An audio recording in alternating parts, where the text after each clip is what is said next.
Olá pessoal, tudo bem? Sejam bem-vindos a mais um vídeo. Neste vídeo nós vamos dar continuidade ao estudo da resposta humoral e nós vamos discutir a resposta de anticorpos dependentes de célula T auxiliar a antígenos proteicos, ou comumente conhecido como resposta dependente de célula T auxiliar ou resposta T dependente. Para que essa resposta possa acontecer, tanto o linfócito T quanto o linfócito B, eles precisam ser ativados pelo antígeno. E essa ativação ela vai acontecer de forma independente. Nós já sabemos que tanto o linfócito B quanto o linfócito T, eles estão em localidades diferentes nos órgãos linfóides secundários. Por exemplo, no linfonodo, o linfócito T ele está especialmente na região medular, fora do folículo, e os linfócitos B eles estão localizados dentro do folículo do linfonodo.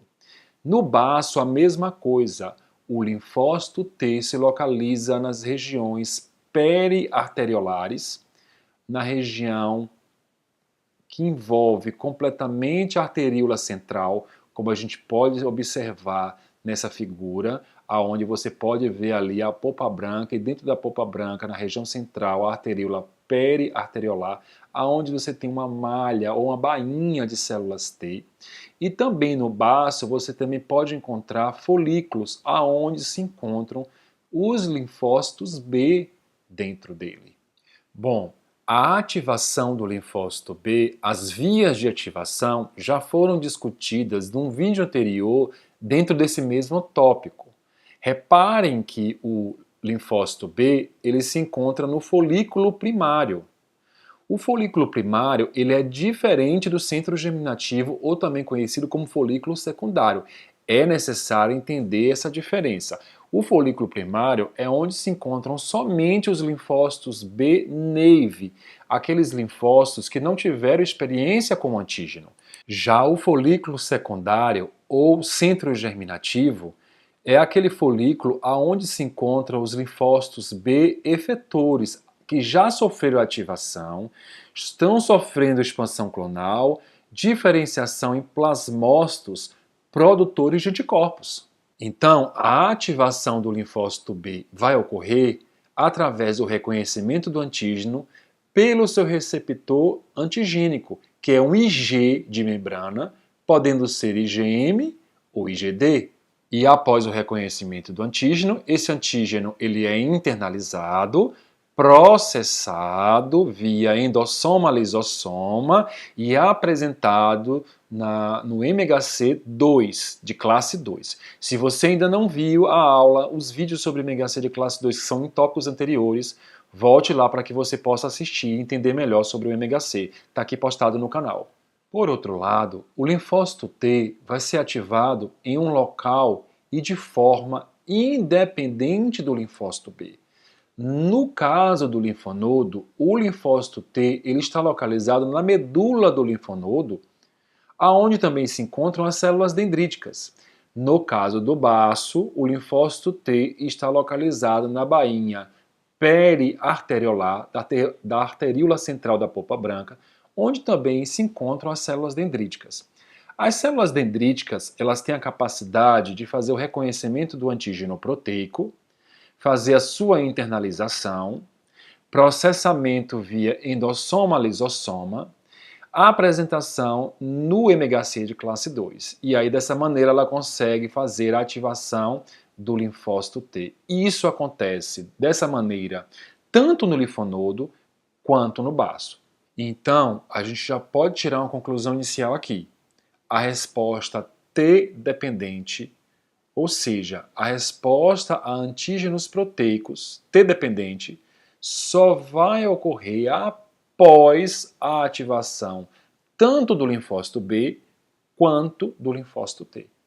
Bom, vamos dar uma olhada nessa tabela agora com mais detalhes, porque essa tabela ela nos mostra algumas alterações que acontecem nos linfócitos B após o reconhecimento antigênico. né? Alterações que são fenotípicas, né? Características fenotípicas, né? E dentro dessa tabela eu queria destacar especialmente duas alterações. Primeiro, a expressão aumentada desse receptor, que é o chamado receptor CCR7, né? E a expressão aumentada de coestimuladores, não somente o coestimulador B7, mas também a expressão de um outro coestimulador que é o CD40. Bom, o que é essa expressão aumentada de CCR7? O que é esse CCR7? O CCR7 é um receptor de quimiocina. As quimiocinas são citocinas quimiostáticas, são citocinas que atraem outras células, que atraem células. Então, a expressão aumentada desse receptor, olha aqui a consequência funcional, leva à migração dos linfócitos B rumo à zona de célula T. Lembrem que o linfócito B ele está em um local diferente do linfócito T. A zona de célula T no linfonodo está na medula. No baço se encontra na bainha periarteriolar, na região central, que é uma posição diferente do folículo.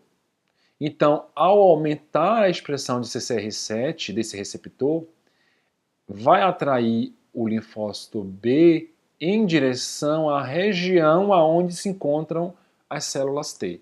Além disso, vai ocorrer uma expressão aumentada de coestimuladores, por exemplo, o coestimulador B7. Esse B7 ele vai aumentar a capacidade de ativar os linfócitos T auxiliares. E o CD40, que aqui não está mostrando, né? O que o CD40 faz? O aumento do receptor CD40 vai levar a uma estimulação e modificação interna do linfócito B, permitindo assim suas modificações em plasmócitos produtores de anticorpos. Bom, voltando aqui a essa figura, percebam que após a ativação do linfócito B, ocorre o aumento da expressão daquele receptor de quimiocina CCR7. E esse aumento do CCR7 leva o linfócito B, que inicialmente estava no folículo primário, para a zona de célula T. E, ao mesmo tempo, você tem a ativação do linfócito T auxiliar pelas células dendríticas lá na medula. E essa ativação, olha aqui como está escrito nessa figura, você vai ter a diminuição do receptor CCR7 no linfócito T e o aumento do receptor CXCR5.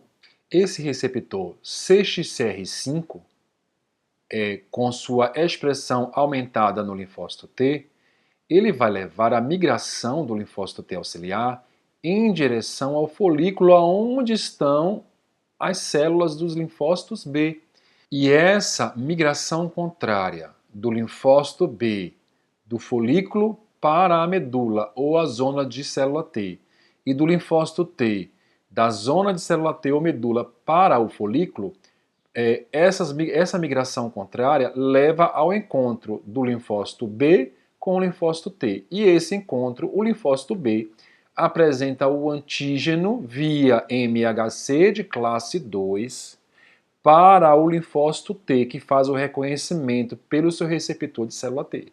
Bom, esse encontro, o que leva à coestimulação entre as células dos linfócitos B e T, formará o que nós chamamos de foco extrafolicular. Bom, nessa figura aqui você consegue ver melhor a formação do foco extrafolicular.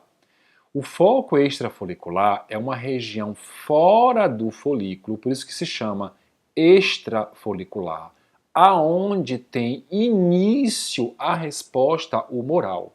Perceba que na região do foco extrafolicular você já tem alguma atividade mitótica realizada pelas células dos linfócitos B, e alguns linfócitos B também já são diferenciados em plasmócitos. E estes plasmócitos são plasmócitos de vida curta.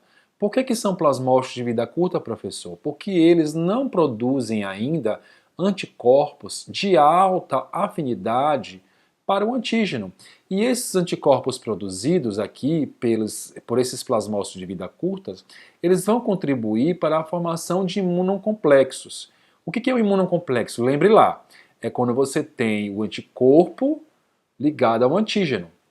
Os anticorpos produzidos na região do foco extrafolicular geralmente é o IgM, e esses imunocomplexos eles migram para dentro do folículo, são capturados pelas células dendríticas foliculares, que agora começa a produzir quimiocina para atrair parte dos linfócitos B que sofreram estimulação com o antígeno e com o linfócito T auxiliar, e para atrair também a célula T auxiliar que está fora do folículo para dentro do folículo. Uma outra coisa importante que vale ser destacado aqui na formação do foco extrafolicular é que aqui no foco extrafolicular também pode ocorrer o que nós chamamos de troca de isotipo. Professor, o que é a troca de isotipo? A troca de isotipo é a mudança do IgM para IgA ou para IgG, porque nós sabemos que inicialmente, quando as células B são diferenciadas em plasmócitos produtores de anticorpos, inicialmente é produzido IgM. Então, aqui no foco extrafolicular já pode acontecer a formação de anticorpos mais específicos. E isso vai acontecer porque a célula B, à medida que passa o tempo, ela consegue aprender a combater de forma mais específica os antígenos. Bom, uma outra coisa importante que vale destacar também aqui na formação do foco extrafolicular são as mudanças que ocorrem na célula T auxiliar. A célula T auxiliar ela acaba sendo modificada, como vocês podem observar aqui na minha seta, mostrando essa célula verde. Ela acaba sendo modificada em célula T auxiliar folicular. Quando ela sofre coestimulação com a célula dos linfócitos B, duas principais modificações acontecem internamente. Primeiro, você tem a diminuição do receptor de L2, do receptor da interleucina 2, e segundo, você tem aqui o aumento do fator de transcrição BCL6. Essas duas mudanças levam à modificação da célula T auxiliar extrafolicular para a célula T auxiliar folicular e inibe os destinos TH1, TH2 e TH17. Esses destinos TH1, TH2 e TH17 eu vou discutir melhor com vocês quando a gente falar da resposta celular após a ativação da célula T auxiliar, lá em um outro tópico. Bom, para finalizar essa parte do vídeo, vamos falar um pouco sobre a importância dos receptores CD40 e do seu ligante para o desenvolvimento das respostas humorais. Nós já sabemos, a literatura afirma, que o linfócito B, após ser ativado, ele começa a expressar o receptor CD40. E o linfócito T, após ser ativado, ele começa a expressar o ligante do receptor CD40. No foco extrafolicular, como já foi apresentado anteriormente, o linfócito B ele apresenta o antígeno ao linfócito T auxiliar via MHC de classe 2 e o linfócito T auxiliar faz o reconhecimento através do seu receptor antigênico TCR. Ao acontecer esse reconhecimento antigênico, algumas modificações vão acontecer no linfócito T, como a gente já descreveu anteriormente. E em seguida ocorre a ligação, olha nessa figura aqui ao lado, em seguida ocorre a ligação, a união do receptor com seu ligante. Essa união ela vai induzir o desenvolvimento no interior do linfócito B de cascatas enzimáticas que vão levar à síntese de dois fatores de transcrição. O primeiro fator, de uma forma resumida, o primeiro fator é chamado de NF-kappa-beta e o segundo fator é chamado de AP1. Esses dois fatores de transcrição, eles vão estimular a proliferação do linfócito B, bem como a síntese e a secreção aumentada de anticorpos. Além disso, o linfócito T auxiliar vai começar a produzir IL-4 e IL-5, que vai aumentar ainda mais a capacidade do linfócito B de promover a sua diferenciação em plasmócitos produtores de anticorpos.